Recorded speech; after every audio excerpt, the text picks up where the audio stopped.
வணக்க மக்களே, welcome to the ஃபென்டஸ் show. இன்னைக்கு ஷோ நம்ம பார்க்க போறது சர்ச் த நைனா மர்டர் கேஸ் அப்படின்ற ஒரு ஹிந்தி வெப் சீரிஸோட ரிவ்யூ. இந்த சீரிஸ் ஜியோ ஹாட் ஸ்டார்ல அவைலபிளா இருக்கு. இந்த சீசன் 1 பொறுத்த வரைக்கும் மொத்தமா 6 எபிசோட்ஸ் இருக்கு. ஒரு எபிசோடுமே ஆவரேஜா ஒரு 30 to 40 மினிட்ஸ் டியூரேஷன். ஒரு சின்ன சைஸ் சீரிஸ் அப்படின்னே சொல்லுவேன். இந்த சீரிஸ்ல கொங்கனா சென் தான் வந்து லீட் கேரக்டர் பிளே பண்ணிருக்காங்க.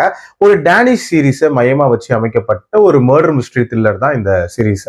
ஆக்சுவலா நைனா அப்படின்னு சொல்லப்படுற ஒரு காலேஜ் பொண்ணு இந்த சீரிஸோட ஸ்டார்டிங்லேயே மர்மமான முறையில இறந்து கிடக்குறா.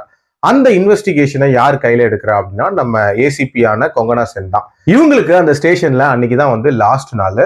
அதோட அவங்க டியூட்டியை முடிச்சுட்டு வந்து அவங்க ஹஸ்பண்ட் இருக்கிற சிட்டிக்கு டிரான்ஸ்ஃபர் வாங்கி போற மாதிரியான ஒரு சிச்சுவேஷன் இருக்கு. சொல்ல போனா புது ஏசிபியான ஜேயும் வந்து அந்த ஸ்டேஷனுக்கு வந்துருவாரு. ஸோ இவங்க ஜஸ்ட் ஹேண்ட் ஓவர் கொடுக்கும் போது இந்த கேஸ்ல பெருசா இன்வால்வ் ஆயிடுவாங்க.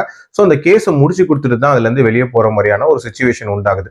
ஸோ அந்த கேஸ்ல என்ன மாதிரியான சம்பவங்கள் நடக்குது, உண்மையிலேயே அந்த கொலைக்கு காரணம் யாரு, டுவர்ட்ஸ் தென் கண்டுபிடிச்சாங்களா இல்லையா அப்படின்றத சீரிஸோட கதை. இந்த சீரிஸை பொறுத்த வரைக்கும் ஒரு ப்ராப்பரான ஒரு மர்டர் மிஸ்ட்ரி த்ரில்லரா இதை கொடுக்கணும் அப்படின்றதுக்காக மெனக்கெட்டு இருக்காங்க. அதுக்கு ஏத்த மாதிரி அந்த கிரைமுக்கு பின்னாடி இருக்கக்கூடிய மர்மங்கள் அண்ட் வெரைட்டி ஆஃப் சஸ்பெக்ட்ஸ் அது எல்லாத்தையுமே வந்து ரொம்ப நீட்டா பிளான் பண்ணிருக்காங்க அப்படின்னு சொல்லலாம். அதாவது நைனாவோட friends, ex boyfriend, professor, relative அப்படின்ற மாதிரி நிறைய பேரை இந்த கதைக்குள்ள சஸ்பெக்ட்ஸா கொண்டு வந்திருப்பாங்க.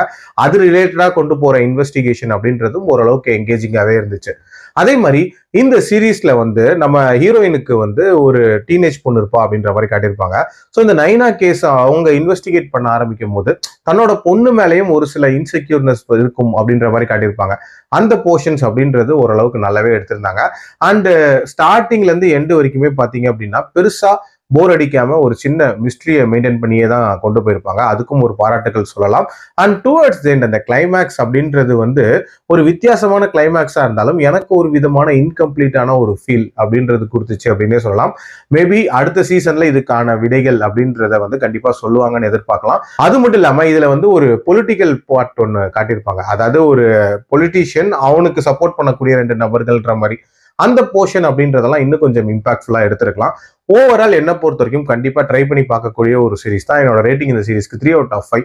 அடல்ட் கண்டென்ட்டை பொறுத்த வரைக்கும் மைல்டா சில காட்சிகள் இருக்கே தவிர மற்றபடி பார்க்கலாம். மீண்டும் அடுத்த விமர்சனத்தில் சந்திக்கிறேன். நன்றி, வணக்கம்.